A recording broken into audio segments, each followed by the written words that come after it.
What is happening, YouTube and weight loss warriors? It's your boy C-Dub, and I'm back with another video. And today I want to talk about the holidays coming up.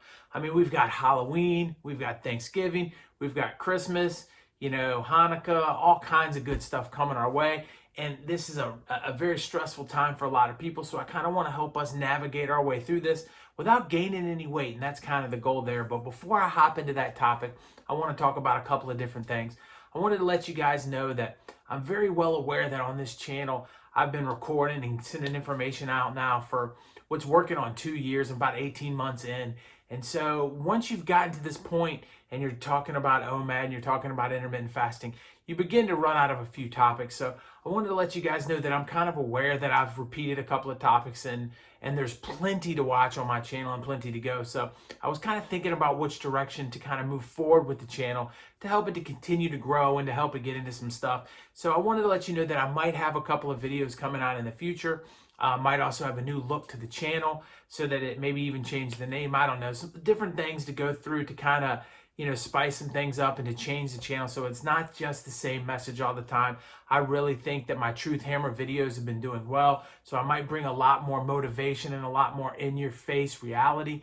I think that, lately I've stumbled across a couple of channels that do a really good job of just telling you things that you may not want to hear but need to hear. I think it's positive to bring that kind of thing to people and let them know that, hey, look, these are the kinds of things we have to navigate, because weight loss just isn't a physical thing, it's a mental thing, and it's also an exercising thing. So combining a little bit more of those elements into the channel might be coming down the pipe. So I wanted to just make sure you guys knew all of that in advance. And that doesn't mean I'm going to stop covering OMAD or intermittent fasting, because I'm going to, but I might just bring some more motivation and some more positivity to the channel, and also some more truth and letting you know where we come short as people, including myself, and lessons that I've learned in my life to help you and yours. So I think all that's coming in the future, and that's going to be pretty cool. And so, all of you that have been a part of this channel, I just want to thank you so much. It's been great to have you here and to grow and to help people. And I just figure I can expand that and help some people in a new way. So let's put all of that on the side and let's hop into today's topic, which is holiday eating. And holiday eating is a tough situation to navigate. It's a tough situation to put yourself through because, we get into these situations where, maybe on Halloween you take your kids out trick-or-treating and now there's a bunch of candy around you that you're not used to having. And you can remember the nostalgia of Halloween, and you can remember your favorite candy bar that you may not have had for a while, and now it's sitting in front of your face and, oh no, what do I do? And it gets even tougher when we start talking about Thanksgiving and family. And I think the absolute hardest to navigate is Christmas, because Christmas or Hanukkah or Kwanzaa or whatever it is for you, that period of time is so much family and so many different days. It doesn't just happen on the 25th or whatever the case is. It's like weeks of bad eating, weeks of treats being around you, and that can be very, very difficult to navigate. So what do we need to do to get through this? And I think a few things are, we need to have proper planning. I think is the most important issue that we have, is to just go into it willy-nilly, and you're going to end up packing on the pounds, and you're going to end up not losing weight or even maintaining weight through the process. And I think that's something that we got to also consider is, if you lose weight overall in the month of October and overall in the month of November, those are good things. But in the month of December, it might be okay to break even. That might be a month where you don't lose as much because there is so much going on. But what we don't want to do is backslide, gain 10 or 15 pounds during the month of December because we just did it willy-nilly. So let's start with Halloween and taking a look at that situation. I think the best thing to do with Halloween is, if you know that you're in a situation where your kids are going to be out trick-or-treating or doing that. It's different than being single and trying to do this. If you're single, make sure whatever you're handing out, is something that isn't very good to you. That doesn't mean that you have to go away from candy. You could look at a particular candy and say, well, I really don't like this kind of candy bar. It's not something that really, is good for me. Like, I don't have one off the top of my head, but you guys each know there's some kind of candy you're not that into. Go ahead and pick that up at the store. So when you're handing that out on Halloween, you're not tempted to eat it. It's just like one of those things that you're just kind of doing. And then if you go out with your kids and you go Halloween, hunting, and it's kind of like my house, I know my wife does this. They come home and they spread out all their candy and they're excited and they're looking at it. And my wife will be like, ooh, can I get one of those and one of those? And she'll grab a couple pieces of candy. And so I know we all kind of do it. And so I think the best thing to do is, if you're going to do that, to take them out and put them aside for your next OMAD meal. And just say, okay, yes, I'm going to have these 2 little candy bars because they were my favorite as a kid and we have an abundance of candy. So let me just set that aside for that particular incident. I think that'll help you out and get through Halloween, and then let it go after it's over with. The day after Halloween, November 1st, till you had a couple of candy bars, just let it go. Don't go back to the well and get more and more and more. I think that's where we get hung up, and that's where things can start to get slippery. And when we go to Thanksgiving, my advice on Thanksgiving is really easy. Take your Thanksgiving situation and try not to make it multiple things. Some people have a family gathering here and then, at lunch, and then one at dinner. Some people have situations like that. Try not to do that. If you have to do it, you can still get through it.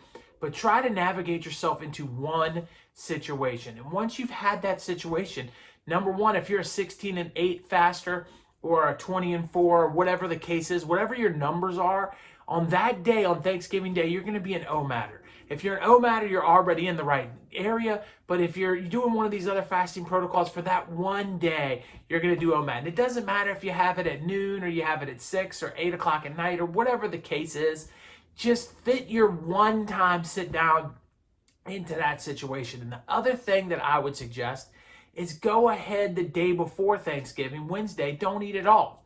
If you can fast through Wednesday and then have a big, huge OMAD meal, and even if you have to set it up twice because you have 2 different families you have to see that day, you can now eat twice to make up for the fact that you didn't eat Wednesday. And the chances are you're going to be able to navigate yourself through that situation without gaining any weight on the week of Thanksgiving.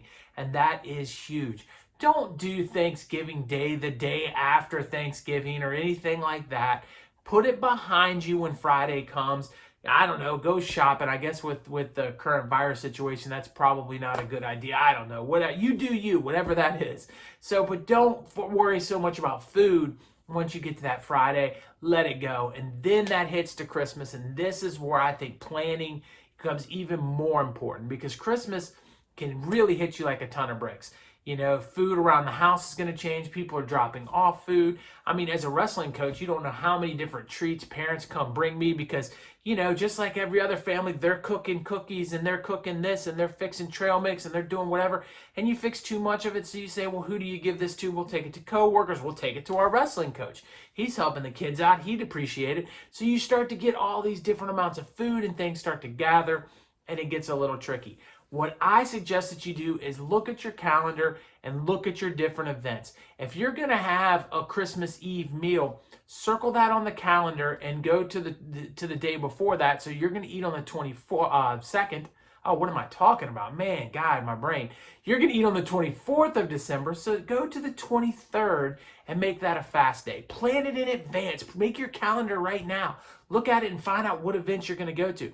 And if you're going to do something on maybe even Christmas Eve and Christmas Day, maybe even the day after. So you have 3 full days where you're going to end up eating too much. And you know it already. Make sure you're fasting on the 23rd and make sure you're fasting on the 27th.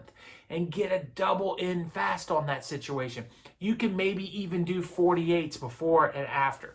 If you do 48s on each side of a 3-day eating spree, you're really going to have that calorie spread out. Remember, a lot of people don't understand this, but it is the facts.